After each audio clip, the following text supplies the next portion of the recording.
Hello प्यारे दोस्तों, आज के इस वीडियो में हम प्रतिस्थापन विधि से समीकरणों को हल करना सीखेंगे। दोस्तों, प्रतिस्थापन विधि का एक क्वेश्चन आपके बोर्ड एग्जाम में हर बार पूछा जाता है। इस तरह से क्वेश्चन आएगा कि निम्नलिखित समीकरणों को प्रतिस्थापन विधि से हल कीजिए। तो दोस्तों, इस वीडियो को आप पूरा देखिए जिससे आप प्रतिस्थापन विधि से समीकरणों को हल करना सीख जाएं। तो चलिए शुरू करते हैं। दोस्तों, इसी तरह से आपको यहाँ पर ऊपर लिखा रहेगा, है ना, क्वेश्चन दे दिया जाएगा और यहाँ पर लिखा रहेगा प्रतिस्थापन विधि से निम्न समीकरणों को हल कीजिए। ठीक है, तो वेरी वेरी मोस्ट इम्पोर्टेंट है, यानी ये हर बार पूछा जाता है। तो इसको हम अच्छे से समझ लेते हैं। ठीक है, कैसे इसको हल करना है। ठीक है, एक्स और वाई के मान कैसे निकाले जाते हैं। दोस्तों, इसको हल करने से पहले सबसे पहले हम ये जान लेते हैं कि प्रतिस्थापन का अर्थ क्या होता है। ठीक है, प्रतिस्थापन, है ना, प्रतिस्थापन का अर्थ होता है प्रतिस्थापित करना, यानी एक समीकरण में से, ठीक है, किसी भी एक समीकरण में से एक्स या वाई का मान निकालकर दूसरे समीकरण में रखना ही प्रतिस्थापन कहलाता है। ठीक है दोस्तों, आपको समझ में आ गया होगा कि प्रतिस्थापन का अर्थ क्या होता है। ठीक है, प्रतिस्थापित करना, किसी भी एक समीकरण में से हम क्या करेंगे, एक्स या वाई का मान निकालेंगे और दूसरे समीकरण में रख देंगे। ठीक है, चलिए इसको हल करते हैं दोस्तों, कैसे हल करना है। ठीक है, तो सबसे पहले आपको दो समीकरण इसी तरह से दे दिए जाएंगे। ठीक है, दो समीकरण आपको दे दिए जाएंगे और ऊपर वाले समीकरण को हम डाल लेंगे समीकरण नंबर 1, यानी इसको हम समीकरण नंबर 1 मान लेंगे। ठीक है, समीकरण 1 हम इसको मान लेंगे। इसके बाद दोस्तों दूसरा समीकरण जो होगा हमारा, है ना, यानी नीचे वाला समीकरण होगा, इसको हम समीकरण नंबर 2 मान लेंगे। ठीक है, इतना आप कर लेंगे दोस्तों। इतना करने के बाद दोस्तों अब हम क्या करेंगे, देखिए इन दोनों समीकरणों में से, ठीक है, इन दोनों समीकरणों में से जो समीकरण आपको आसान लगे वही समीकरण हम उठाएंगे। ठीक है, यानी जो सरल लगे। ठीक है, तो हम क्या करेंगे दोस्तों, आसान वाले समीकरण को उठाएंगे और वहां से हम क्या करेंगे, एक्स या वाई का मान निकाल के दूसरे वाले समीकरण में रख देंगे। ठीक है, चलिए हम क्या करेंगे, हमें दूसरा वाला समीकरण जो है आसान लग रहा है। ठीक है, तो हम इसको उठाएंगे। तो यहाँ पर हम लिखेंगे दोस्तों समीकरण समीकरण 2, है ना, समीकरण 2 को हम उठाएंगे तो समीकरण 2 से इतना आप लिखेंगे दोस्तों।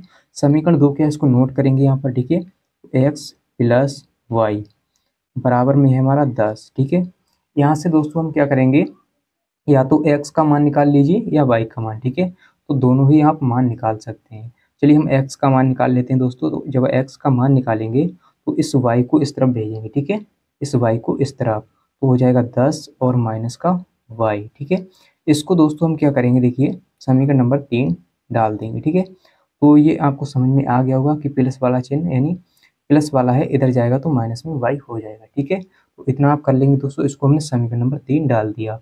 अब हम क्या करेंगे दोस्तों, समीकरण 3 से, ठीक है, ये क्या समीकरण 3, इस x का मान हम क्या करेंगे, समीकरण नंबर 1 में रखेंगे। ठीक है, क्योंकि समीकरण 1 का अभी तक हमने प्रयोग नहीं किया है। ठीक है, तो समीकरण 2 से हमने क्या किया, x का मान निकाला।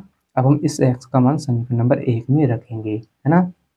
कौन से समीकरण में रखेंगे इस x का मान, जिसका हमने अभी तक प्रयोग नहीं किया है। तो समीकरण 1 का हमने प्रयोग नहीं किया है, हम इसी वाले समीकरण में x का मान रखेंगे। ठीक है, यानी समीकरण नंबर 1 में। तो यहाँ पर दोस्तों हम लिखेंगे x का मान, x का मान समीकरण किस में रखेंगे दोस्तों, 1 में। ठीक है, एक यानी x का मान समीकरण 1 में रखने पर, है ना दोस्तों, इतना आप लिख लेंगे। तो समीकरण 1 में रखने पर, चलिए दोस्तों समीकरण 1 क्या है, इसको नोट करेंगे, है ना। समीकरण 1 है हमारा 5x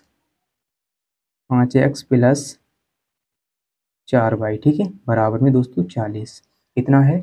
अब हम क्या करेंगे दोस्तों, x की जगह पर हमें मान रखना है। ठीक है, x का मान कितना है, 10 माइनस का y, तो इस x की जगह पर रखेंगे। ठीक है, तो 5 गुणा x की जगह है 10 माइनस का y, और ये क्या है प्लस का 4y। ठीक है, तो हमने x की जगह पर रख लिया और प्लस में हमारा है 4y बराबर में दोस्तों है 40। ठीक है, इतना आपको समझ में आ रहा होगा, है ना, समझते रहिए ध्यान से। अब हम क्या करेंगे, इस 5 की अंदर गुणा करेंगे, तो 5 दशापन होता है 50, और 5 की गुणा 22 से भी होगी। ठीक है, 22 से तो हो जाएगा माइनस, देखिए माइनस का चिन्ह है तो माइनस का 5y, और ये प्लस का हमारा है 4y। ठीक है, ये वाला बराबर में 40। ठीक है दोस्तों, अब क्या करेंगे, देखिए ये माइनस का 5y, ये प्लस का 4y। ठीक है, तो ये माइनस प्लस है आपस में घट जाएंगे। ठीक है, तो कौन सा बड़ा है, माइनस का 5y बड़ा है, प्लस का 4y छोटा है, तो माइनस का y बचेगा, केवल माइनस का 1y। ठीक है, क्योंकि माइनस वाली संख्या बड़ी है तो 4 यानी घट जाएगा, 5 में से 4 जाएगा तो 1 बचेगा, तो माइनस का 1y। ठीक है, तो 1 को हम लिखें ना लिखें, हम क्या करेंगे दोस्तों, यहाँ पर लिखेंगे 50 हमारा ऐसा ही रहेगा और माइनस का एक वाई बचेगा, ठीक है, माइनस का वाई है ना। तो इसके आगे एक लगाएं या ना लगाएं, माइनस का वाई, ठीक है, एक वाई बराबर में दोस्तों हमारा 40, ठीक है। अब हम क्या करेंगे, इस 50 को इस तरफ भेजेंगे, ठीक है, यानी संख्याएं एक तरफ है ना।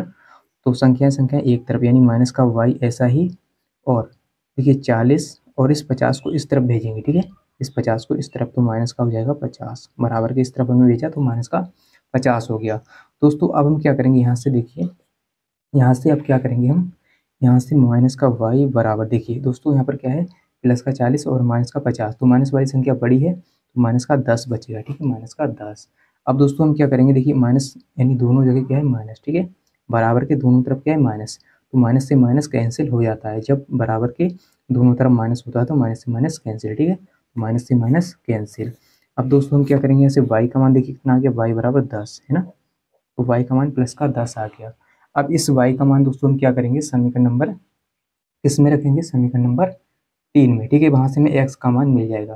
तो दोस्तों हम यहाँ पर लिखेंगे वाई का मान, ठीक है, यहाँ पर दोस्तों हम क्या लिखेंगे, वाई का मान, वाई का मान समीकरण किस में रखेंगे दोस्तों, 3 में, ठीक है, समीकरण 3 में रखने पर, ठीक है, तो इतना लिखेंगे रखने पर। समीकरण 3 क्या है दोस्तों, एक्स बराबर 10 माइनस का वाई, तो एक्स बराबर हो जाएगा 10 माइनस वाई की जगह दोस्तों क्या है 10, वाई की जगह 10 है ना दोस्तों। अब देखिए यहाँ पर हमें एक्स का मान मिलेगा, ठीक है, तो 10 में से 10 जाएगा, ये प्लस का ये माइनस का, तो 0 दोस्तों, एक्स का मान आ गया 0, ठीक है। तो इस तरह से हमने एक्स और वाई के मान निकाल लिए दोस्तों। इसी तरह से यानी इसी तरह से आप प्रतिस्थापन विधि से समीकरणों को हल करेंगे, ठीक है। तो उम्मीद करता हूँ दोस्तों आपको समझ में आ गया होगा कि कैसे हम प्रतिस्थापन विधि से समीकरणों को हल करते हैं।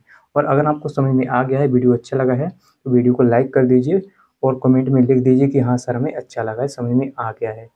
और दोस्तों इस चैनल को सब्सक्राइब कर लीजिए, जिससे आपको इसी प्रकार के वीडियो मिलते रहें। और अपने दोस्तों के साथ भी इस वीडियो को शेयर करिए, है ना दोस्तों, ताकि वो भी देख पाएँ। और मिलते हैं अगली वीडियो के साथ, आज के लिए इतना ही, जय हिंद।